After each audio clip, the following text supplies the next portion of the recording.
నాడు భారత ప్రధాని జవహర్లాల్ నెహ్రూ నేతృత్వంలోని కాంగ్రెస్ ప్రభుత్వం ఉప ప్రధాని హోం మంత్రి సర్దార్ వల్లభాయ్ పటేల్ ను పంపి నిజాం పాలన నుంచి విముక్తి కల్పిస్తే ఇప్పటి నయా నిజాం ఇంటికి పంపడానికి ఈనాడు రాహుల్ గాంధీ గారి ఆధ్వర్యంలోని కాంగ్రెస్ పార్టీ రేవంత్ రెడ్డి గారికి ఇతర కాంగ్రెస్ నాయకులకి ఆ పని అప్పగించింది.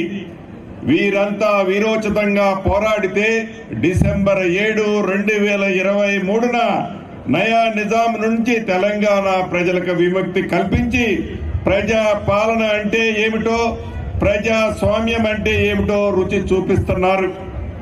తెలంగాణ రాష్ట్రం ఏర్పడి 10 ఏళ్లు గడిచినప్పటికీ గత ప్రభుత్వం తెలంగాణ ప్రజల సంక్షేమాన్ని కానీ రాష్ట్ర అభివృద్ధిని విస్మరించింది. గత సంవత్సరం 23 డిసెంబర్ 7వ తేదీన కొలువు తీరిన మన ప్రజా ప్రభుత్వం తెలంగాణ ప్రజానికం ఆంక్షలకి అనుగుణంగా అభివృద్ధి సంక్షేమం వైపు పయనిస్తుంది.